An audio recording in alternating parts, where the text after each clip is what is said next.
those assets as far as the deeds are concerned. Now, if you're an unmarried partner, you can construct some arguments to say, well, I made some financial contribution there, I made some, I help our partner work so I was at home. But it's an uphill struggle. You're having to prove your case rather than having some rights there. So if you're together and you're not married, it's worth making sure that your name is on any shared assets. Get your name on as much as possible, Some legal advice for us there. Sarah, this wouldn't be relevant to Charlotte whether there are no children, but there are more rights for engaging married, aren't there? So cohabiting parents can qualify for bereavement support, which I know you used to.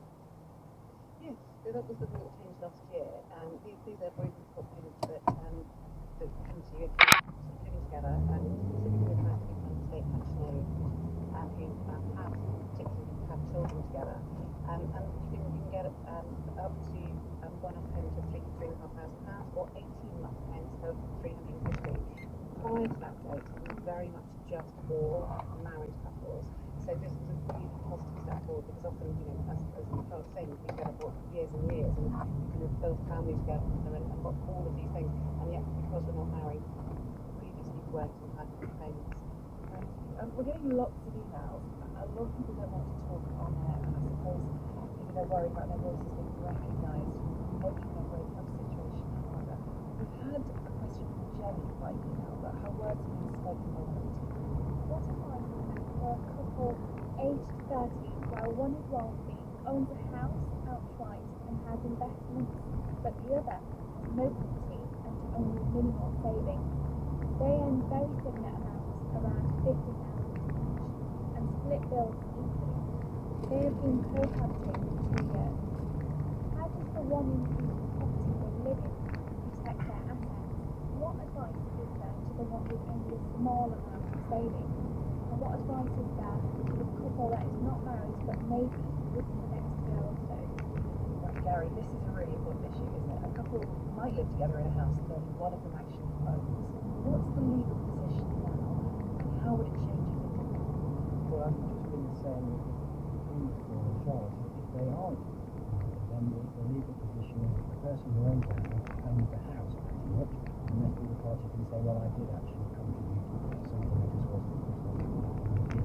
That will change if they decide to enter into a partnership, because as we were saying, after that, the starting point is that there's going to be a split of the shared assets. It might not be a 50-50 split, but that's often the starting point.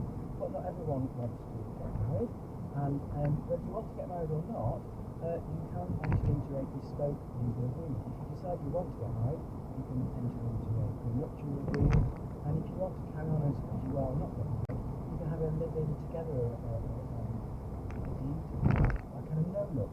So there's a prenup and there's a no-nup. But that's up to the parties to discuss themselves and decide what they think is fair between them. And it's very important that without those documents, you take into and there's full transparent disclosure between the parties about what separation is doing. The legal standing of those documents can be undermined.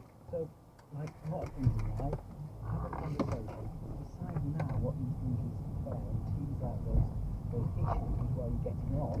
Far better to do that than try and argue about it later. The last point about the prenup, of course, is that for them to have these discussions, they have to be able to Okay, so that's very, very useful to know.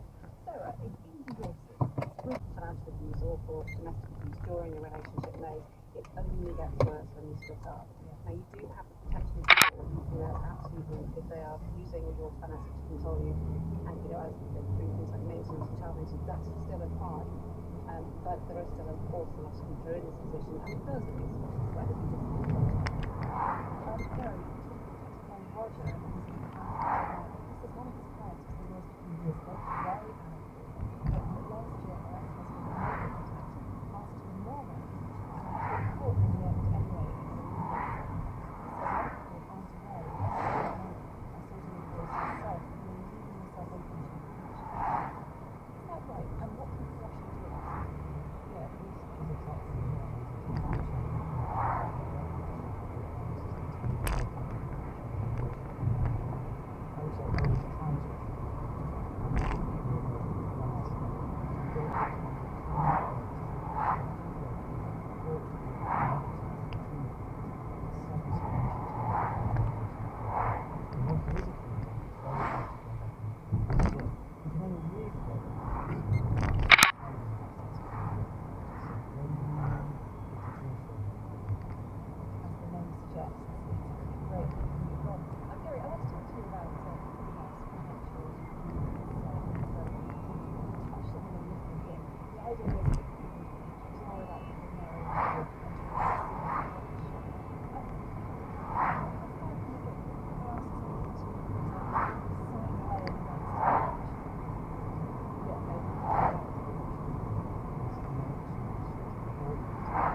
Essentially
放幾蛋？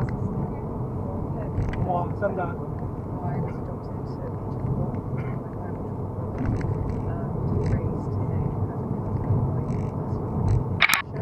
In fact, did a deep impact on the lives of several victims. During the proceedings, the court made emotional statements which described how victims must spend thousands of pounds, in some cases, life savings. The court also ruled how Fran's actions had seriously affected their mental health, including driving one claimant to attempt suicide. Karenza, why does fraud have such a profound effect on victims?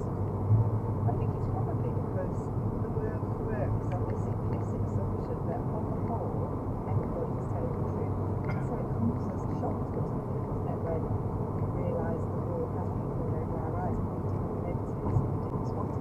And I suppose that's the key, isn't it? If somebody steps outside that and thinks somebody could be lying, the easiest thing to do is decide that anything that person says is dishonest and we're going to place a label on them. But it creates a bit of a problem, I think, for this episode of Friends, because I think there'll be people listening that think, well, those two need you to. Or equally, I hope those two tested out and she's telling the truth. I hear that from people that they sometimes assume that psychologists have some sort of superpower to get people telling the truth. And I don't know about you, but I've not found that superpower yet. A lot of people say to me in the prison work, how do we know we're telling the truth? How do you know we're just not cheating? And I suppose the truth is, you don't know. It's not a practical thing that you can go around and just sort of pop something on someone's forehead and monitor and telling a lie. In terms of when we think Fran is the problem for this episode, I suppose we've all got to make our own minds up based on what she's telling us and her life and why that led her to do what she did. So I think that's the important part here, isn't it? It's about what Fran can do differently now, how people are going to change their behaviour for the future so that they don't harm anybody else again. I arrived in Cheshire with a Cockney accent. I was the street rat from London and I had elocution lessons, so now I sound like this. Were all your peers having elocution? No, because everybody sounded like this. I understood fundamentally that change was necessary, less, and I didn't really fit in there. What sort of child were you? What was it? Super friendly, just wanted to be liked, was everybody's friend, would do anything for everyone. By the time I was adopted, I was perfectly proficient in understanding adults and understanding people's motivations, and that didn't change, but it did grow into something that was much more unhealthy.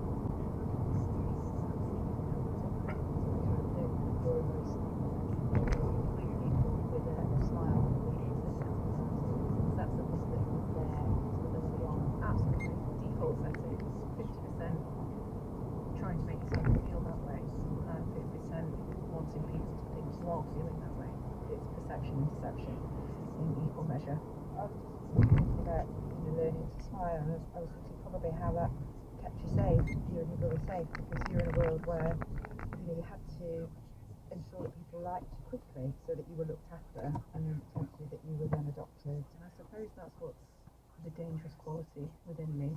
And of course what made my crime so amenable to my victims is that I'm the kind of person that you stop and ask for directions, or old ladies will say, excuse me, can you just help me, because I do have a very honest face in irony. That began very early on because it's always been love me, like me, keep me. I was just thinking, and we've got this Fran who feels that there's something inherently wrong with her. She describes herself as a rat from London, damaged goods. As things progressed and you went through school, how did things pan out for you? What's crying? If you inherently believe that you're less than, and the only way you're going to maintain your security, your friendship circle, your family, your social status, start to lie. Nice, yeah. I had a school report that I knew wasn't good. Went to the local library and showed pieces of paper over the bits I didn't want my parents to see. Even though I'd edited out the bits that I didn't like, it still wasn't good enough, and it was pretty glowing. 哥，你留喺嗰個 County Hall 下面嗰度得唔得啊？佢喺一架車嗰度唔係咁好。 Did they find out? I suppose what you're describing then is an attempt to cover things up, which, even though they haven't been overjoyed about the report, it was successful in the sense that you did pull it off. Oh, yeah. My first crime. Well, they could bring your son Was to there any work sense in of the car park. satisfaction that you managed to pull the wool In the over car people's park. eyes, or any sort of reward in that sense? I don't think so. I think when you do something that you inherently know That is is a wrong, large. you live in fear of being found out. And I did. It was like holding my breath for a decade. I realised in my early teenage years that I was gay. I knew immediately that is something that would not go down in our family. Living two lives in one body, happy gay fun trying to discover the world, or having a boyfriend and I'm going to uni, which is, you know, people deal with these situations every day, but for me it was just another straw that might break the camel's back. OK。我放佢整呢啲嘢上去，你等一陣講。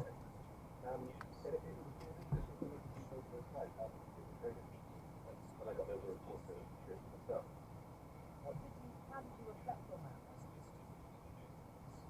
Well, I can see what happened when once I got down there. The access to the campus is quite restricted most of the time. Press were allowed on for a couple of hours a day to speak to people.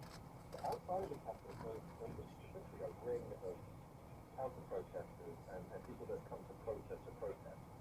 And if you can imagine the kind of people that stood up there Wednesday afternoon to go down there and shout at students or shout at people who shout at students, I don't think it was very representative of what was going on inside the campus. So there was the impression that these people causing trouble outside were connected to protesting in some way, and that wasn't the case. Yeah, when it comes to people who met inside, is it right that they've been studying the media tactics of the Vietnam War? 我太耐冇去麥當勞，應該冇 up to date 嘅 ticket。 That's right. I went down. 3月 OK，睇下得唔得先。 About this year protest, something I noticed. I studied in protest at university, and I wanted to ask them, do you know there are echoes of 68 here, what you're doing? And everyone I spoke to said, yes, we know it's deliberate. We actually went to the archive and we studied what the 68 protesters did. We studied their tactics, we studied how they dealt with the media, even the idea of an encampment they followed in 68. So they were very aware of it. It was a very deliberate strategy to copy what they did and learn from them. And what does that strategy involve then? How did you see it? So one of them was this very, I call it professional way of dealing with the media. The encampment was actually closed off, and at the entrance to the camp they had faculty staff, they got students themselves. And the students had designated a few people to speak to the press. And they had some very light media training, just teaching them how not to get tripped up. And if you can imagine, the press are kept outside the campus in this huge line, and they're letting in at a certain time. You have 100 journalists swarming this encampment, and you have 6 or 7 students just trying to deal with these press journalists fighting over them. So that was one of the things they learned from 68, this disciplined message, making sure they say the right things, and their words couldn't be twisted. I saw that some high-profile journalists in America have been criticising the protest for not speaking to media outlets. It sounds to me like it was easy for you to speak to the people who've been designated, but you couldn't just go around asking other students to talk to us if you tried that. I wonder what your take is on what people are saying about that. I was turned down a couple of times, but it's completely understandable. It's a protest situation. Not everyone wants to talk to you. There were people there that were available. And I did see complaints from people who couldn't get people to talk to them. And that was interesting because this is part of their media training. I think they were very wary, partly because of that media coverage in the first week. They were wary about who they were speaking to. So, for example, I went up to one student at one point and said, hey, do you mind if I talk to you for 2 minutes? He said, what's your name? I told him my name. He Googled me in 2 seconds, and he was reading out my biography. He said, oh, you kind of Syria, you work in the schools. Okay, let's do this. So they were very savvy, and I think if someone had trouble getting... Yeah.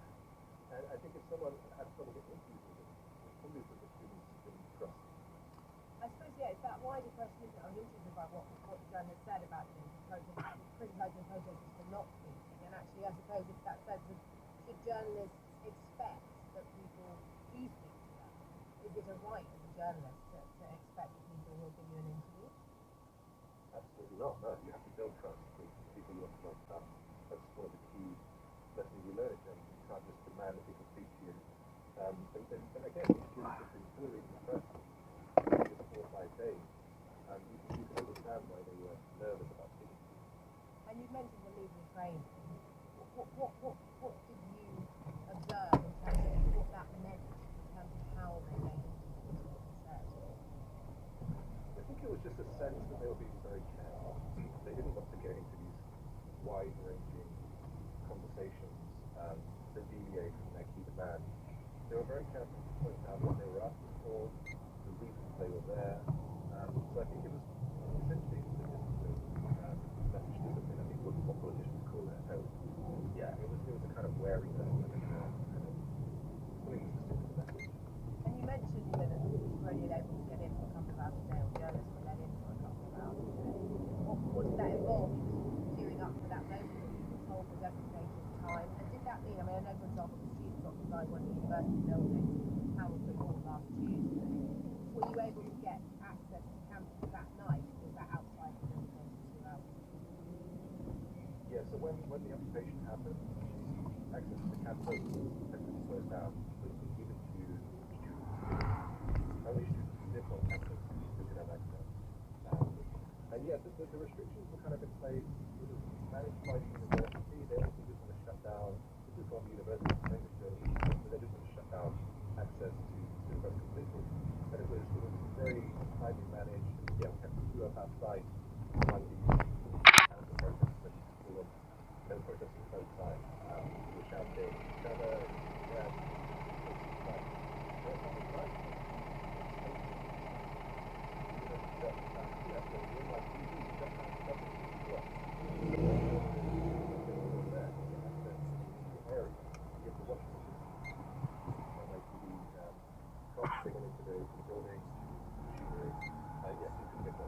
And I think you explained, you described it as a war zone. What did you mean by that? Yeah, I mean, obviously there was shots there, especially like military operations. Stuff that vehicles, hundreds of cops this time.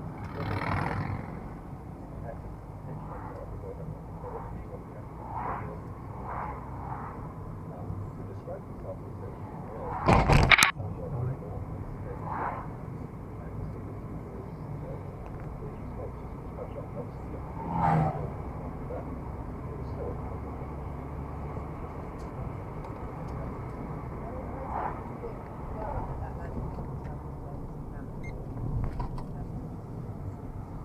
I was kind of the same extent. It's the byway. So I covered wars. I don't think that were flippancy.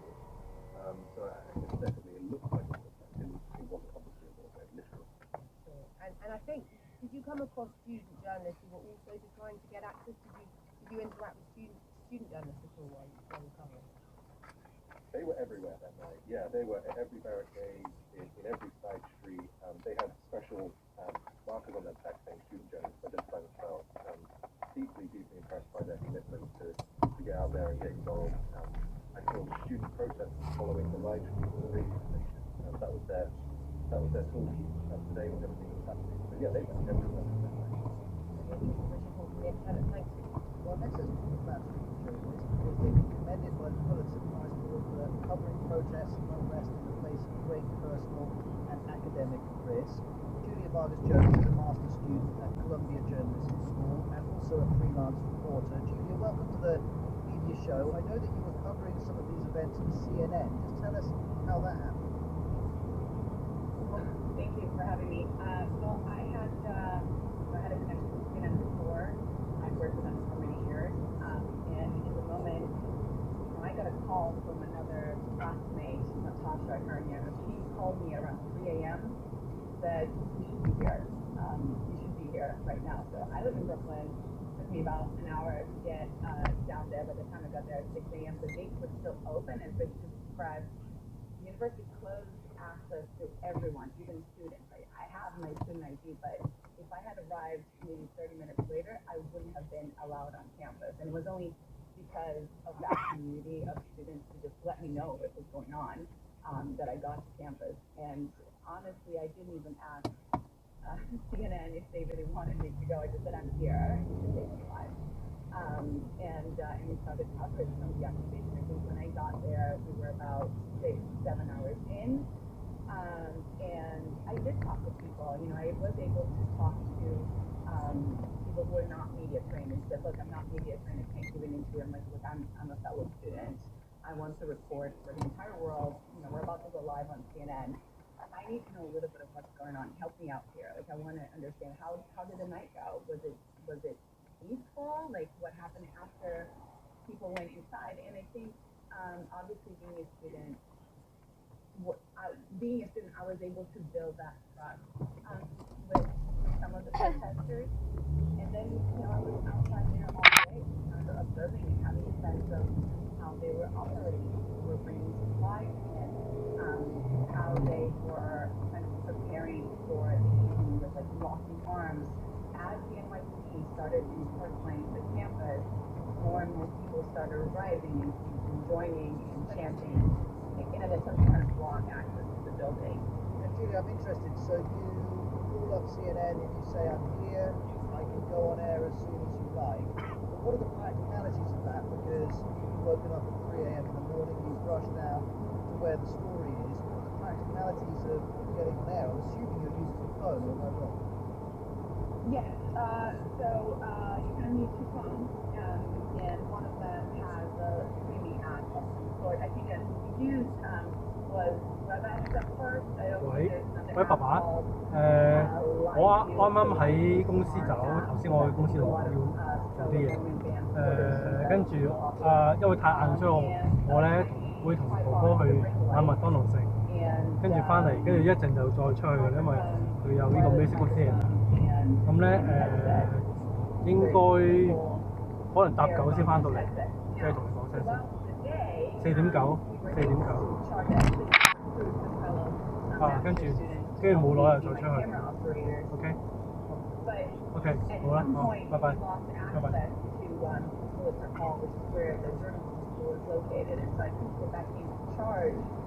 All of these are battery operated devices, so it's not like you can just stay up live for hours and hours on end. The biggest challenge of the coverage was eventually, you know, the sun started dying, batteries started running out, and it was having to do with whatever we had, switching phones, switching live methods. So every time they saw me come back up, I was probably like trying to figure out another logistical issue before I could, you know, talk to the anchors at CNN. While you were dealing with all of that, and you were no doubt encountering lots of other students who were reporting, you mentioned Columbia's journalism school. I know a makeshift newsroom was established to deal with the level of interest in this story. Just tell us what that was like. So I think I have to commend the journalism school for everything that they did to help student journalists continue reporting. A lot of people arrived there, students arrived there after the gates were closed, and the dean and the team had to physically escort people into the building. In one of the main halls of the school, there was coffee, water, pizzas, snacks, advice from very established professors, people that have been in the industry for 30, 40 years. So I think that this was pivotal for the coverage that you all saw happen on Monday and Tuesday. Without that kind of support, none of that would have been possible. Your focus was on the processes that were unfolding. It sounds like a lot of students were focused on that too. Of course, that was the story that everyone wanted to hear in that moment. But we also speak to students who were perhaps beginning to feel uncomfortable by the protest, but weren't present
wonder, finally, you and lots of other students are keen to cover this story, please, because you're studying journalism.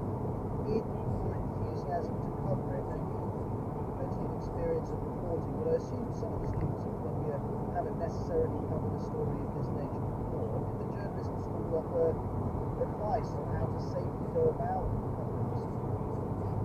They did, and they did basically every day. Imagine you have this makeshift newsroom with like 30, 40 students in it at any given point in time, and about 8 to 10 different faculty members. So people are going up and asking questions like, who should I pitch this to? How should I phrase this? Can I tell my editor at this point or that point? So this, I think it was probably the best education in journalism that this cohort is going to get. Judy, thanks for speaking to us. Judy Marcus Jones, Master Student at Columbia Journalism. Next, let's assess how effective protesters have been about getting their message out via media, and how media coverage, especially by the mainstream, has shaped Americans' perspective on protests, as some people mentioned earlier. Doug McLeod is a professor of journalism at the University of Wisconsin-Madison. Doug, welcome to the media show. I know you've been studying how the media frames protest. You use an interesting term, you talk about the protest paradigm. Just explain what you mean by that. Yeah, well, we've been studying social movement and social protest for over 35 years. We've studied it across a variety of different protest contexts, both left and right groups, abortion groups, environmental, Black Lives Matter, anarchists, a whole host of different types of protest topics. And one of the things that emerged when we looked at mainstream newspaper and television coverage of these protests was a certain common pattern of covering social protests. The stories look pretty similar in terms of structure, the way the protest is covered. That's what we call the protest narrative, the way of covering social protest. So what are the pitfalls that news organisations could fall into in your So one of the pitfalls is really getting caught up in looking for dramatic stories, dramatic images, looking for conflicts between protesters and police, or between protesters on one side and protesters on the other. As Rich talked about before, it looks like a war scene with these great video images. But one of the other problems is that the issues, underlying issues of the protests sort of get lost in the process. Are you saying that the media isn't interested in peaceful protests? I'm wondering. Well, I would say calm, rational protest that stands up to have expressed an opinion, to try to influence public and policy on a given issue is unlikely to get a lot of media attention unless they can create a certain amount of drama that makes the journalism from public. And presumably, obviously Richard obviously is a print journalist, photojournalism must play a big role here. It's hard to take a picture of someone probably critiquing public policy or stating their goals of the protest. And so journalists naturally gravitate to interesting video that's going to attract the eyeballs of readers to look at the story. And so you often see clashes with police, you often see incidents of property damage, even though in many of these protests, people who are actually engaged with police or other protesters is a small fraction of the larger protest. So when it comes to these protests that we've been seeing, and they've been punching out across the media, certainly across America and wider here in the UK, some people have been saying that the student protests have overshadowed their cause. Has the message cut through, or how has the message cut through, and how does that reflect coverage? Yeah, I think it's a pretty good example of what we talked about with protest paradigm. There has been a ton of attention on our campus at the University of Wisconsin on the police removing encampments from campus and arresting protesters. It's pretty similar to the way the protest has been covered across campuses. The nod to what the protesters are looking for in terms of things like divestment are sort of briefly acknowledged within these stories, but there's little exploration of what divestment means. what are the investments of a university in Israel or with companies that supply the Israeli military? What is it that is problematic about what universities are doing that have led to complaints that the protesters are trying to launch against the administration? It's very hard as a member of the public to divine what it is that the protest is all about. And so if you don't have a lot of thorough discussion of what the protest is about, protest looks very foreign to you, very disruptive. Particularly radical tactics of the protesters tend to be focused on, and their issues kind of get 我 lost. 哋買酒喎 I suppose there's a拎酒 chicken and 咁 egg 啫。 situation. The issue of quoting Israeli officials or even speaking to them. As you well know, many pan-Arab networks don't broadcast interviews with Israeli officials, but Al Jazeera always has done. Now that you've been banned in Israel, will you continue to try and speak to Israeli officials and continue to broadcast their statements? We continue to do that because this is our mission, to make sure that our coverage is impartial. What the Israeli government is trying to do is delegitimize our coverage by saying that we don't operate in Israel. But no, we abide by the law. We moved our correspondents to Ramallah to be based there. We don't know if the Israeli government is going to take action against our office in Ramallah as well in the Palestinian territories. But we moved them there, and they are reporting what's happening in Israel from there, and we are making sure that we live stream all the statements by the Israeli government, because that's our core ethics, the core ethics of Al Jazeera from the beginning of this organization 26 years back. So this is your immediate reaction to the ban by Mr. Netanyahu and his colleagues. Is there anything further that you can do about this? Can you challenge the ban legally? Of course, we started the process. We are pursuing all legal actions to make sure that we, counter these allegations, and we are sure that, the whole government and Israel is now is being tested. The democracy in Israel is being tested because they are using the same playbook of the authoritarian regimes in the Middle East, but they're calling themselves democracy. So let's see if the Israeli institutions are going to defend freedom of speech and the freedom of journalists to operate in Israel in front of the court. Can I ask you about more long-term criticism of Al Jazeera from Israel, but more broadly, your coverage is anti-Israel. Do you accept that you are offering a particular perspective to your viewers? We're not in the business of pleasing anyone, as you know. So sometimes we say that we are a Mossad asset because we open the platform for Israeli officials. Sometimes they say that we are anti-Israel. We don't. This is when you believe that you're doing it wrong, because you're not here to please anyone. I remind you of what the United Nations ambassador to the U.S. United Nations ambassador told the press back then when the Ukraine war broke. He said that Putin isn't going to silence Al Jazeera. Now we are receiving criticism from an ally of the United States. That's how it happened. If you report both parties, if you are committed to reporting both narratives, you are going to face this criticism from one side or another. Can I ask you one final practical question? All big broadcasters around the world have contacts, have connections with the governments that they report on. At the moment, after this ban, do you and your Al Jazeera colleagues have an open channel of communication with the Israeli government? It is for them to decide not to speak to us, but we keep asking them to come on Al Jazeera. Every day we propose that. Every day we request an Israeli official to come over, and we are airing all the even the IDF spokesperson statement. Just yesterday we aired all the press conference that was on air. So we keep pushing to have them come on our street to make sure that we achieve the mission, that we have two narratives of the story, and that's our work. That's our peace-building journalism that we are committed to. Mohammed Fawad, Managing Editor of Al Jazeera, with us from Doha. Thank you very much indeed for speaking to the media show. And Shana Oppenheimer from BBC Tomorrow. thank you. But I want to turn to something very, very different now. But it would have been hard to miss the photograph earlier in the week, splashed across the media.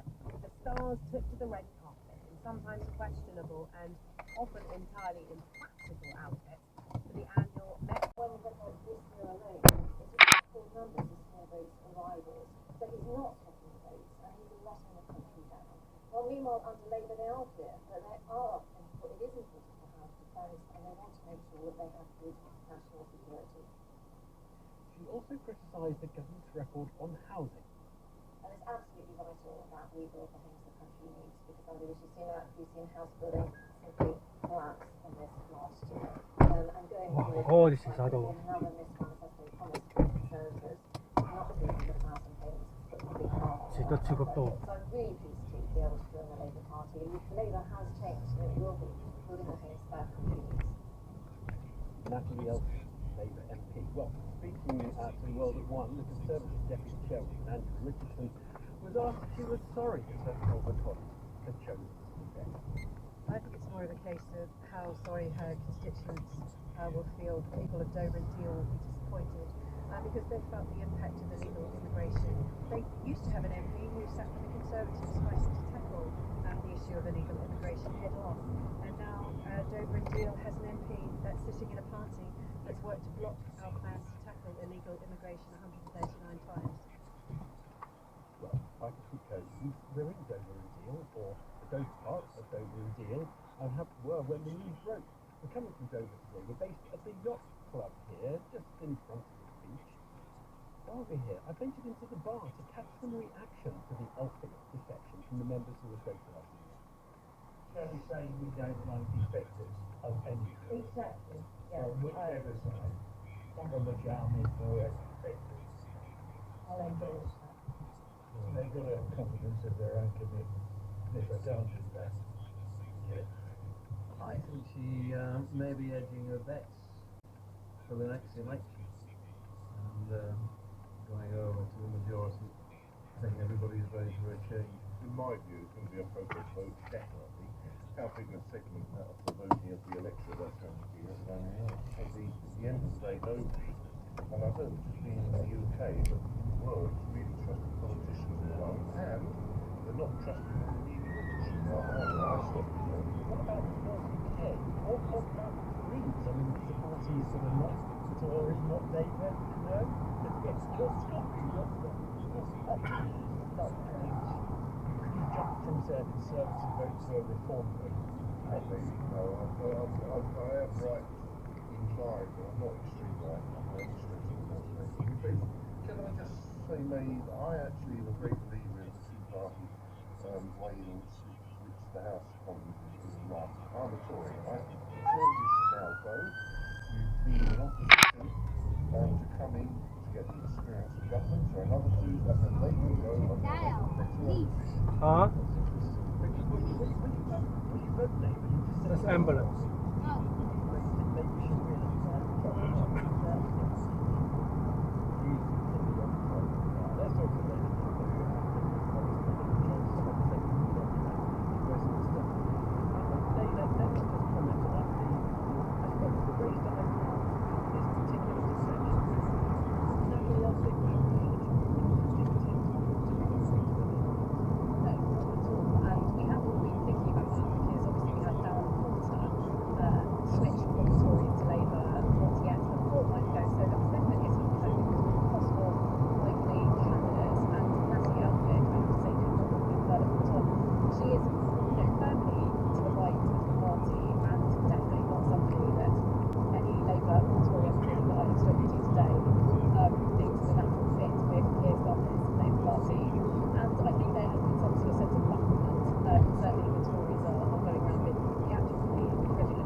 well, she started down and Labour are going to hang on to their existing candidate who they've selected to contest Dover.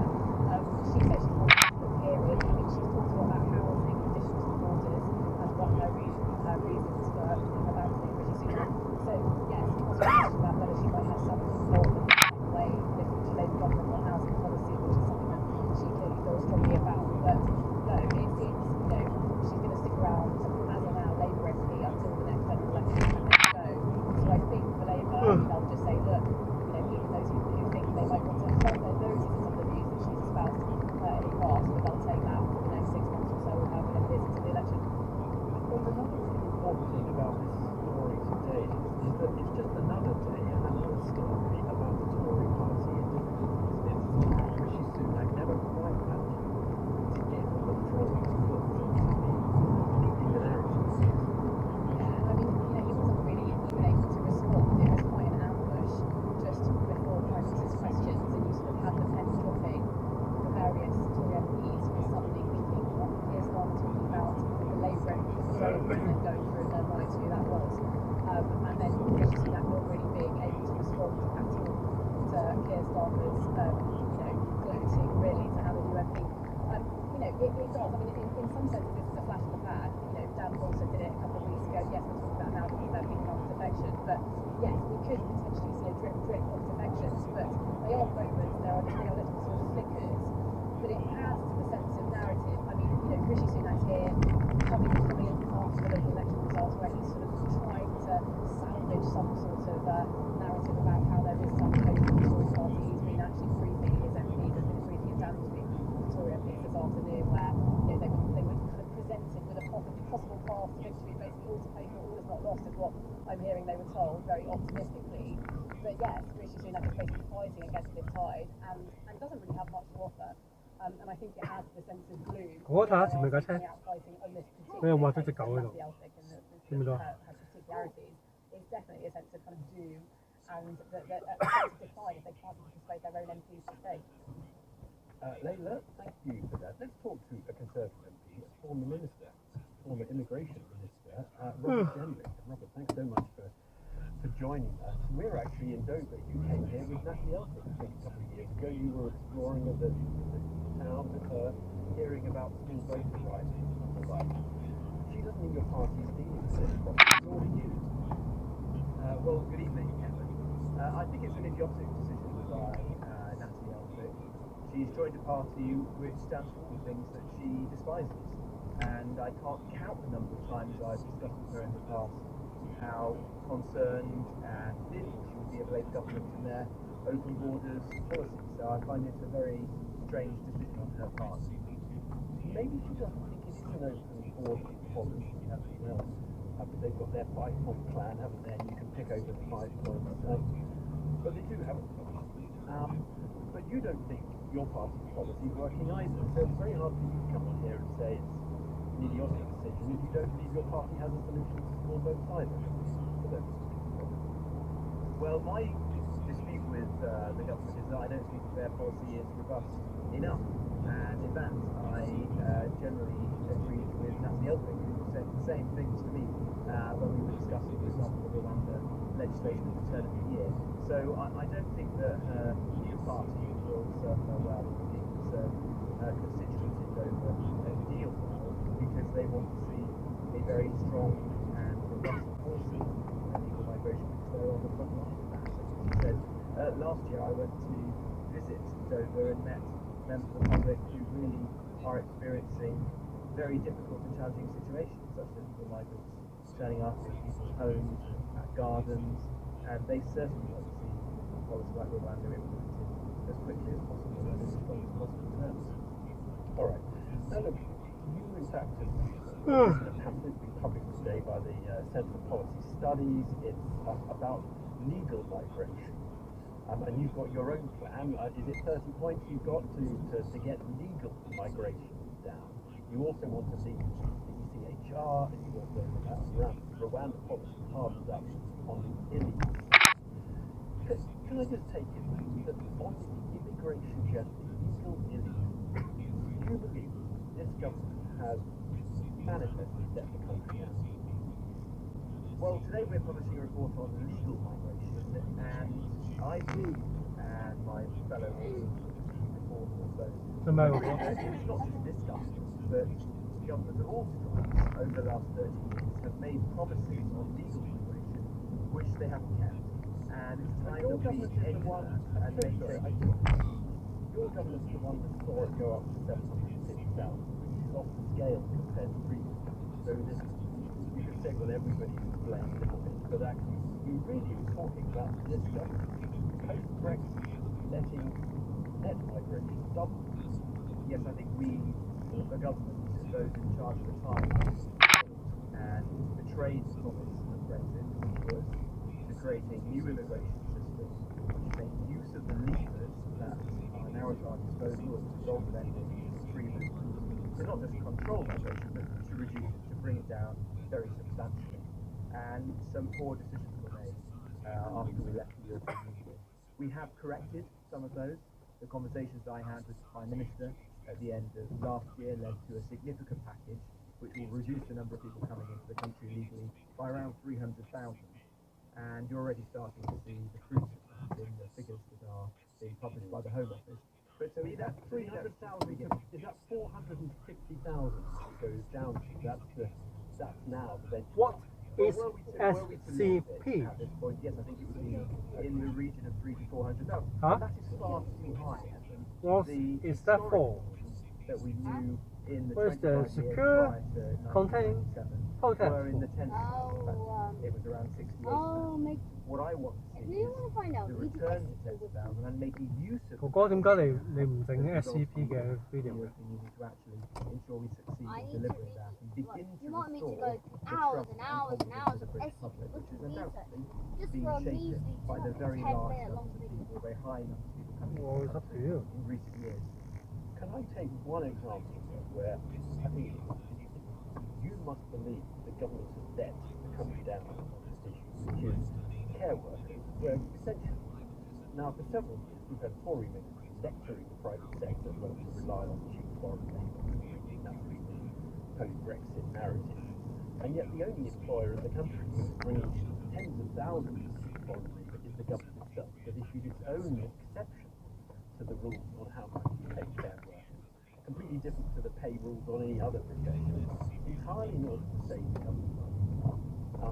And we are a substantial material portion of the increase in net migration has been in order to bring in care workers from countries poorer than our own.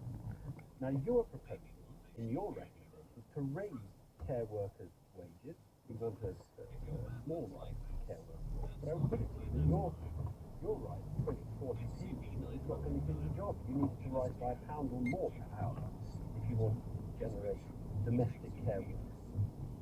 Well, firstly, I agree with the overall thrust of your question, that we should be paying British workers more to work in the care sector, rather than reaching for the lever of foreign workers who will come into the UK. I don't think that is a sustainable solution to the problem that we face as a country. I don't think it's good for the sector. I don't think it's good for our loved ones who are being cared for. And I also think it's going to cost the taxpayer a lot more in the long run, because bringing in somebody from overseas brings with it all sorts of other costs and pressures on our infrastructure, whether that be housing or other public services. It's a bad policy in the long run. My experience, and in fact that of my co-author, Neil O'Brien, who previously was the care minister, is that this is a sector which is very price sensitive, if you like. People who are earning low incomes do make decisions as a result of relatively small changes in their salary and conditions, and so paying people a little bit more would convince them to stay in the sector rather than move into other parts of the economy. And we've seen that practical examples in our own constituency is when Amazon warehouses, little supermarkets open up, people leave care and go to those employers because they can earn a little bit more. And I think that's positive and bad for the country. And you're willing to put up taxes to pay for the extra wages that you're proposing for public sector finance. Well, I think, Evan, in the long run, this would actually be cost effective, because as I say, if you bring somebody in, particularly if you bring them in with their dependents, the costs in terms of healthcare, schooling, housing are very substantial over the course of somebody's stay or indeed lifetime in the UK. I was wondering when we put you on the program whether you were coming on the government, defend the government, or in a way criticise the government. You're here to say nobody else is listening to the you're here to say the government got it wrong on immigration. But you're kind of defending, but you're also saying the Tory party needs to position itself as harder on all of these issues. It really needs to move to the right. You said Nigel Farage would be welcome in the Tory party as far as you're concerned. And I'm wondering what evidence you have that that's the thrust of where the country wants to go. We've just had elections in England and indeed in Wales. It's been a massive swing for the Labour Party. Like Natalie Elton from the Labour Party. We're actually in that by-election with the Midlands School Labour Party. That's bigger than the Reform Party, which is closer to your I just wonder why you're thinking that your direction in which you want to pull your party is a winner. Well, the proposals that we are outlining today, I would dispute that they are characterised as right-wing. I think these are mainstream opinions. No, but leaving the ECHR and other things, and Nigel Farage coming into the party because he said it's kind of, as far as you're concerned, would be welcome. All of that is moving the party to the right, which is moving it away from where the voters are going to go. Well, I'm happy to address those, but the broad thrust of what we are proposing is an entirely mainstream view that's shared by, I would argue, the vast majority of people across the country. And the polling, if I could just finish the point, I think it's an important one. What we're suggesting with moving back to the tens of thousands is the position that David Cameron was elected upon in 2010. And the polling suggests that this is a view shared by Conservative voters, Lib Dem voters, young and old, people in urban areas and in rural areas. So I think the vast majority of the British public want to see a significantly more controlled and reduced migration system than the one we have today. Robert Jenrick with you there. Robert Jenrick, former immigration. Thank you so much. 24 minutes past 5 already. How time flies. We better get some other headlines today. Here's Chris. The government is extending an early release scheme for prisoners in England and Wales. Some offenders could be let out up to 70 days before their automatic release date boosts the capacity of jails. There have been warnings of power cuts across Ukraine after Russia carried out another wave of drone and missile strikes. The Prime Minister of Thailand has said he intends to recriminalise cannabis consumption 2 years after the country legalised the drug for recreational use. Thank you, Chris. Now, there are continuing battles around Rafah in southern Gaza. Israel has reopened, it says, the Kerem Shalom crossing near Rafah for humanitarian aid to get into Gaza, but the UNAID says none has entered. Now, what is happening in Rafah? We have spoken to Akram, a translator and journalist from the we spent him a number of times back on Radio 4 in the car course for the past month.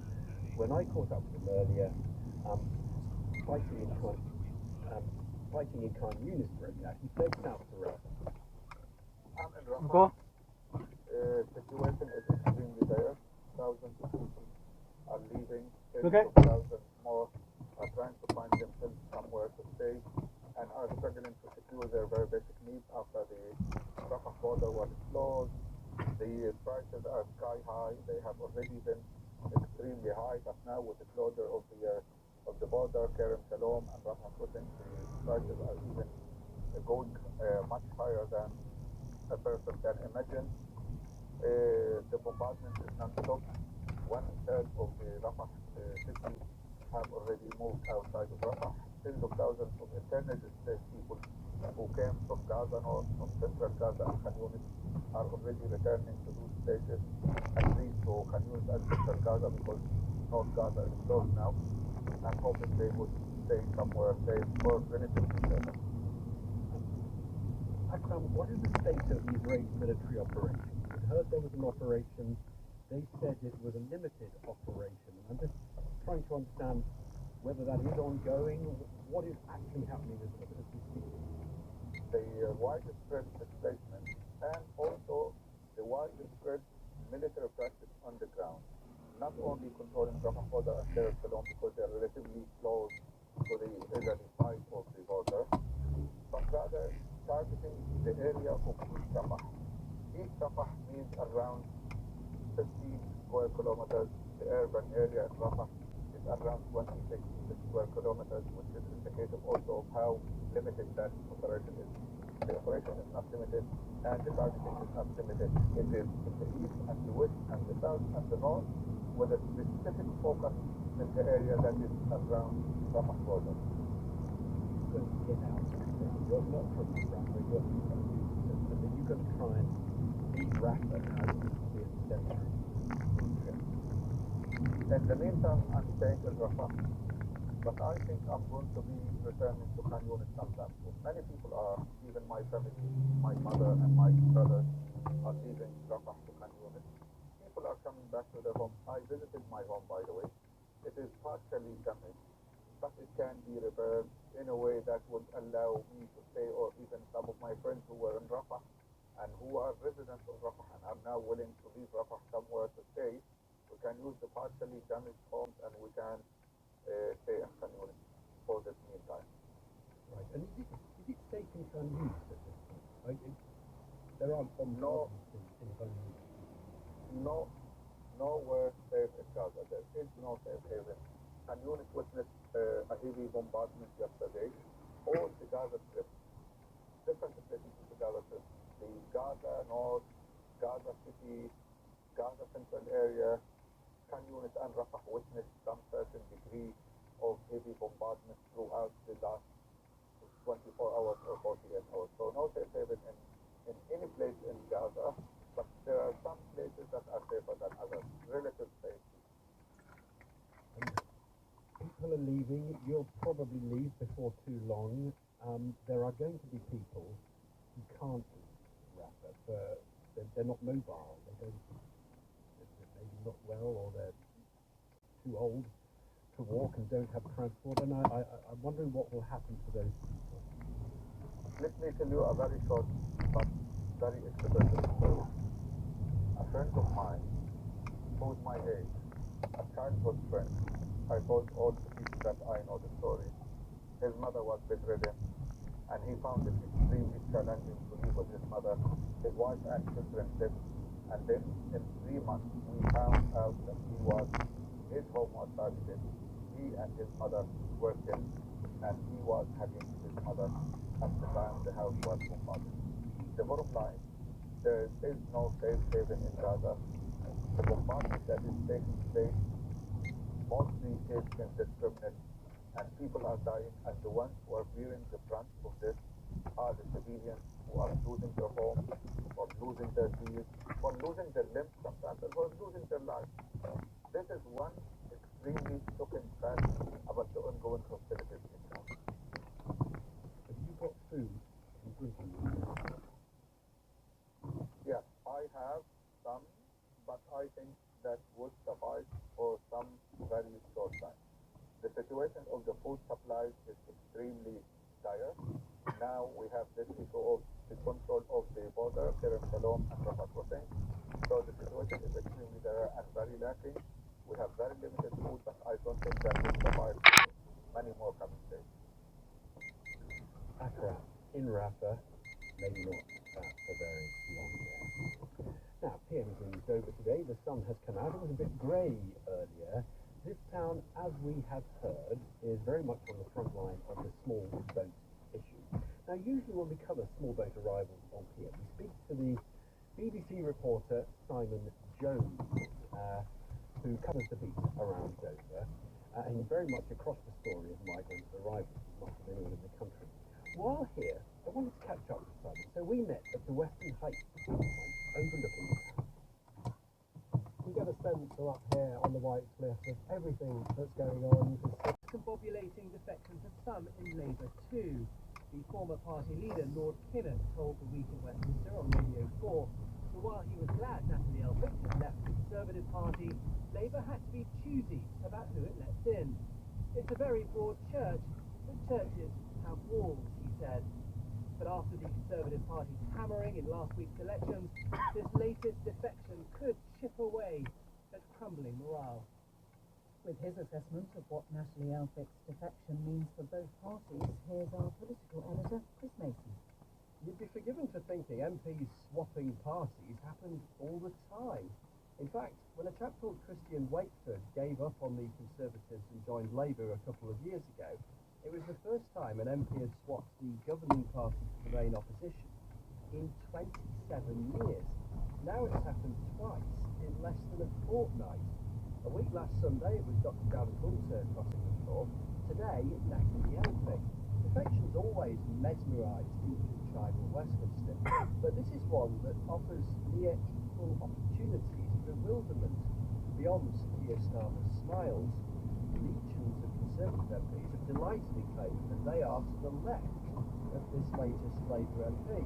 In truth, their politics is nuanced. She was staunchly pro-Brexit, but has long made arguments about housing which are in tune with Labour's outlook. Nonetheless, a fair chunk of Labour MPs are privately uncomfortable at the arrival of their new colleague, not least because of remarks she made in an interview after her ex-husband's conviction, in which she was reported to have said being attractive and attractive to women had made him an easy target. She has not commented on those remarks today. Labour said all those issues had been dealt with previously, both in Parliament and in public. Several sources suggested Labour whips, who were responsible for party discipline, were worried about accepting Natalie Elphicke, but Labour denied this. Keir Starmer will hope the focus is on the big picture, and these defections personify the wider project he leads, tempting former Conservative voters, MPs or not, to switch to backing Labour. Labour has restored the whip to Kate O'Samuel, the MP for Edmonton, who was suspended for a social media post on Holocaust Memorial Day, accusing Israel of committing a genocide in Gaza. She apologised unreservedly for her comments, describing them as insensitive and inappropriate, and said she would continue to reach out to the Jewish community. Some prisoners in England and Wales are to be released up to 70 days early to ease over Russian-owned properties in Sussex, and the trade and defence section in the Highgate, which we believe have been used for intelligence purposes. The Russian defence attaché is normally a member of the GRU, Russian military intelligence, but he was one of a small number of spies left in place to offer a channel of communication. His expulsion, as well as the loss of the premises, will cause anger in Moscow. It has promised a response. You're listening to the 6 o'clock news on BBC Radio 4. The main news so far: Natalie Elphicke has become the second Conservative MP to defect to Labour in less than a fortnight, describing Rishi Sunak's 啲爸爸個車冇油喎，爸爸有油喎，陣間。 and division. OK。 Some inmates in England and Wales are to be released up to 70 days early to keep prisoners crowded. Still to come. 哥哥爸爸嗰本書咧，要俾翻爸爸，唔好整爛。 Yeah, I mean, we've all got some underneath our feet. The ancient stone inscribed with a medieval Irish alphabet dug up during a gardening session in Coventry. BBC News has discovered that an agency providing last-minute nursing cover to NHS hospitals in England and Wales is charging up to £2,000 per shift, with around £800 going to the company. The NHS Confederation, which represents hospital trusts, says there's growing concern that a small number of agencies may be taking advantage of the staffing pressures in the health service. Here are Health Editor Hugh Kim. Hospital managers are obliged to use agencies within an agreed framework with limits on what they should be paid. But when last-minute cover is needed, trusts can go to so-called off-framework agencies such as Thornbury Nursing Services, which are not legally obliged to stick to their plans. BBC News has discovered Thornbury charges nearly £2,000 for a 12-hour bank holiday shift by a specialist paediatric nurse. Of that, almost 800 goes to the agency. Glenn Burley, who runs a group covering 4 hospital trusts in the West Midlands, says he's worried by what's happening. I'm sure they will say they're an agency of last resort and they're providing a service, but if that's created a bigger problem by pulling nurses away from the NHS, then that's certainly profiteering, and we wouldn't be having this conversation if they're able to operate at the framework rates that the NHS has set, which is a reasonable rate for agency work. Thornbury said it offered a valuable and flexible service, handling requests typically at very short notice, and the level of rates reflected the urgent nature of requests. Pia Stein, who used to head an NHS trust and is now chief executive of the health think tank Nuffield Trust, said there were broader factors at work.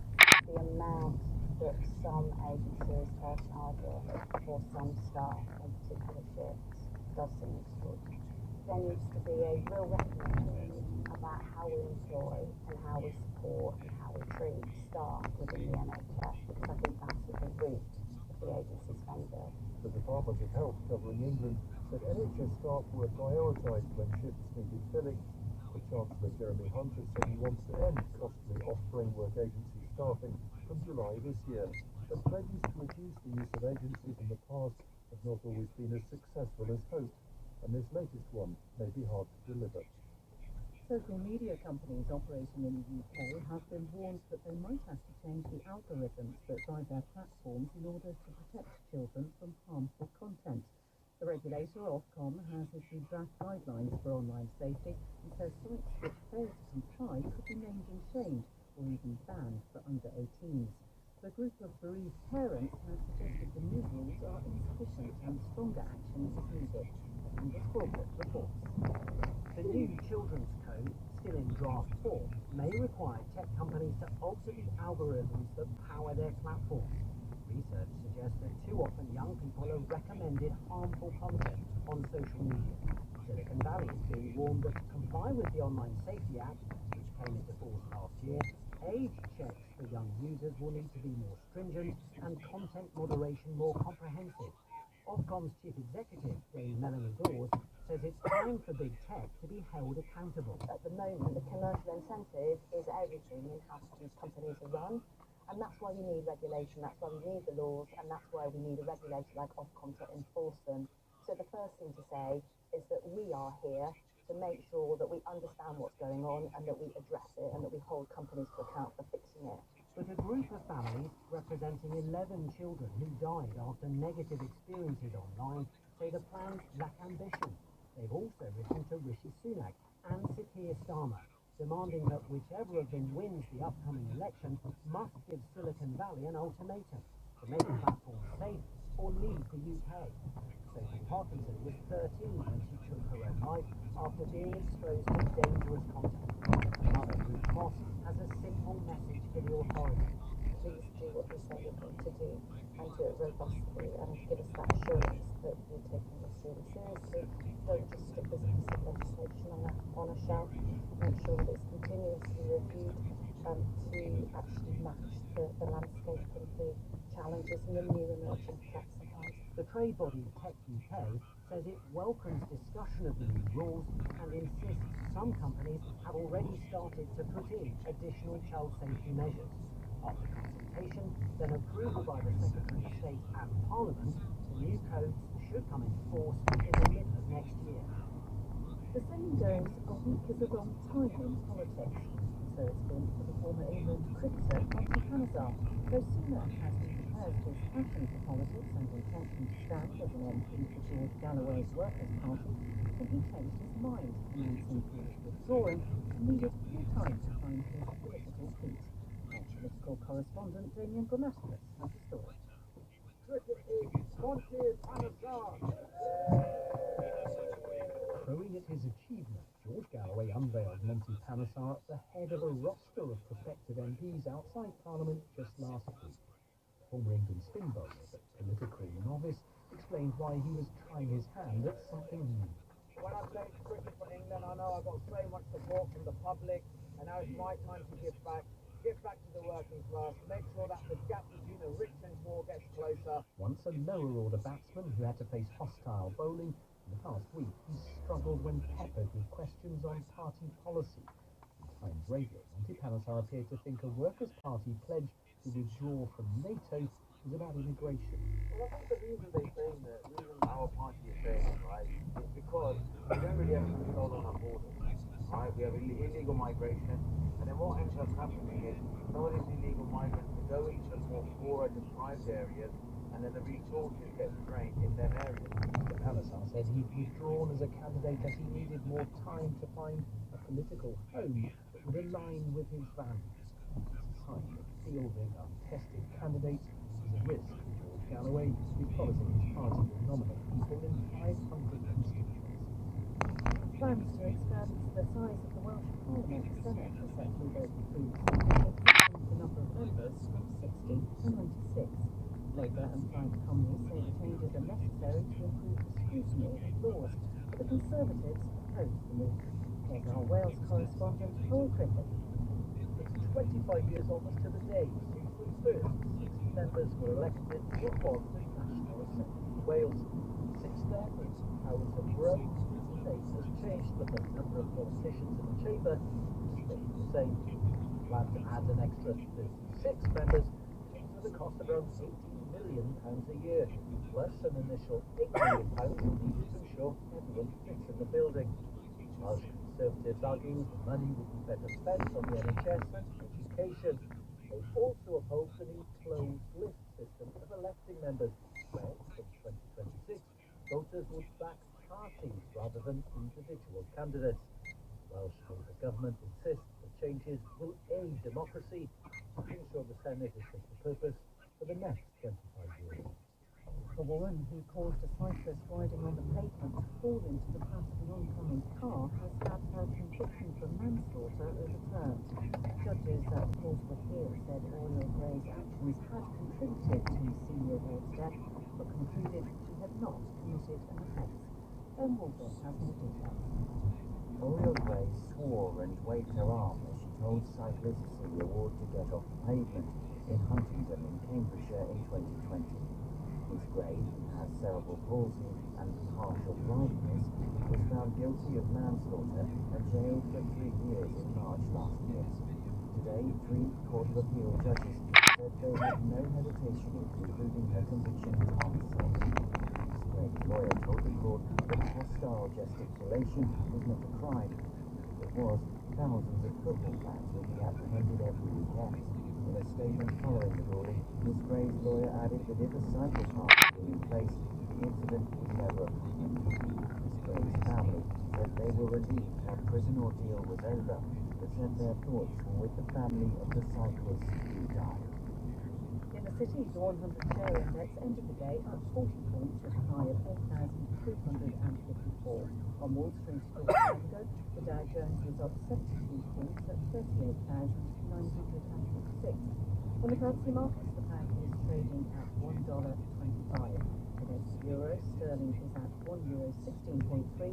That makes a euro worth 86 pence. The Duke of Sussex has been attending a Thanksgiving service at St Paul's Cathedral in London to celebrate the 10th anniversary of the Invictus Games. 32 miles away, the King and Queen were hosting the first of this year's party parties at Buckingham Palace. However, it seems there will be no reunion for father and son. Here's our royal correspondent, Sarah Campbell. As 5 o'clock approached, the crowd built up and helicopters whirred overhead in anticipation of this now rare UK appearance by Prince Harry. A quick wave, the bright afternoon sunshine on the steps of St Paul's, and then you. The service was a celebration of his initiative to use a Paralympic-style games to help servicemen and women deal with mental and physical trauma. Over the past decade, games in London, Orlando, Toronto, Sydney and elsewhere have showcased the healing power of sport and competition. The Duke's Red Cross for the same spirit, and there are varieties of services for the same Lord. Back in 2014, at the inaugural Games opening ceremony in London, Prince Harry was publicly supported and congratulated by his father and older brother. A decade later, across London, the King, surrounded by other family members, hosted the first garden party of the season. There will be no meeting between father and son, with the Prince's spokesperson making it known this was due to the King's already full programme. There was no comment from Buckingham Palace. Instead, Prince Harry spent this afternoon with his Invictus family and members of his mother's family, including Earl Spencer, Princess Diana's brother, and her sister, Lady Jane Fellows. Next stop for Harry, one of the newest Invictus nations, Nigeria, where he'll be joined by his wife, Meghan. A geography teacher from Coventry has stumbled upon a piece of history last time in his overgrown garden. Hiding amongst the weeds of Graham Senior's flower bed was a rare rock dating back more than 1600 years, inscribed with an ancient language. Our reporter Gigi Izundu has stood some digging. Could we believe it to be the piece of rock, which is by stone in these times, but these pieces of stone has historical significance. The markings are poems, the Hebrew alphabet, rarely used to write poems. That's not the only reason it's important. Teresa Gilmore is the Fines Liaison Officer for Staffordshire and the West Midlands. He was first contacted when the stone was found by a man weeks into that garden. It's the first old restriction found in the Midlands. It turned up in an unusual place. So most herb inscriptions you generally get in the more Celtic areas, Scotland, Ireland, and down in Cornwall.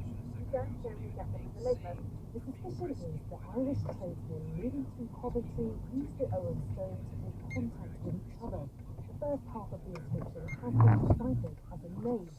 The second half is even trickier to understand. Nonetheless, it's caused some excitement. Annie Mills is the curator at the Herbert Museum in Coventry. Did the stone on Saturday. Things are one is only about 11 centimetres high. It's actually usually sort of 6 foot high, so that's what they special artists again. And if you're an expert in Owen, the museum would like your help to work out what the rest of the market is. The headlines again. The MP for Dover, Ashley Elphick, has defected from the Conservatives to the Labour Party. She's been a strong critic of Labour in the past, but said Rishi Sunak's government is chaotic. Some prisoners could be released up to 70 days early under the extension of a scheme to ease overcrowded jails in England and Wales. Kate Forbes has said she's deeply honoured to be returning to the Scottish Government as Deputy First Minister and being Queen's new Cabinet. A Russian diplomat accused of spying is to be expelled from the UK under a range of government measures to limit Russian activity on British soil.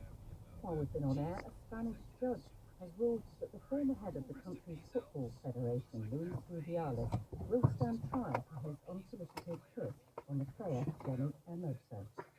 BBC News. Presenter was Lucy Costello. Slinging the nightmares we just can't stand into Room 101 is surely a bit of a dream. It's an experience that Giles Brandreth is about to enjoy in the company of his just a minute Paul Mercy. Then a dramatic week in Ambridge continues. I just wanted to be alone. Alone with my anger until it had all gone. No danger to anyone. And yet, I've hurt people, including my own best friend. And I can't remember any of it. I was pumped up, edging off, drinking, just trying to get all of it out of my system and calm down. And then, nothing. So, the first of all picture is lady sitting on the stairs on the edge of the bar. Yes. Then these are special bars for people who live the access keys. Yes, they do not work. I know they do work because my lovely mother, died in 1996, towards the end of her life, she bought one. Over 2,000 pounds. Yes, 2,000 pounds. What is the market here for water? For the past that?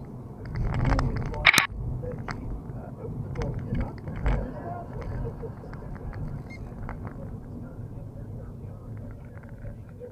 So they're selling us things that frankly do not work. Yes. Then there are people who used to be quite respected news people. Yes. Pop up, trying to sell you gold coins. Yes. That you know must be worthless. The very fact that they're being advertised suggests they are worthless. Well, I mean, do you feel sorry for some of these celebrities who perhaps their best days have gone, that they're now presented in some bad a king's of empathy for them? I do feel that. Yes, of course, I have the voice of one of the most popular. Well, you don't need to tell us about it anymore because we have an example of it here. Oh, no. Ah, that's it. Put your feet up. You deserve it. A rise of a planet, a pile of that earth.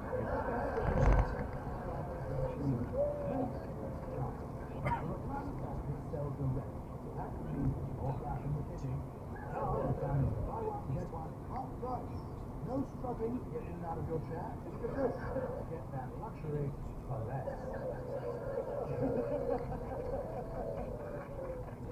So, remember the power of AI.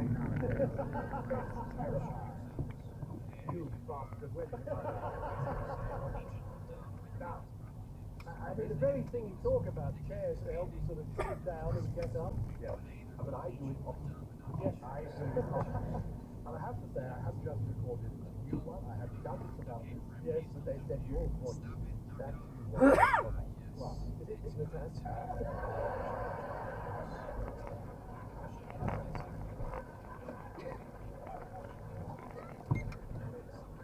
This is what sounds like what we want to do. I said no the first time, I said no the second time, the third time I prayed, I was tempted by the monkey. I thought, well, this may see me out. And so I said, I am now the royalty of the Tenaflex Plus Super Soft Incontinence Band. Carol, I think at this point I should point out that other incontinence pads are available. And my voice is exact. Smooth, emollient, absorbent. Do people need the pads before they hear you speaking? Sometimes when they hear me speak, they're grateful that they're But no, the truth is, the fee is very good. I get the free sample. And the fact is, I have a long way here. You may need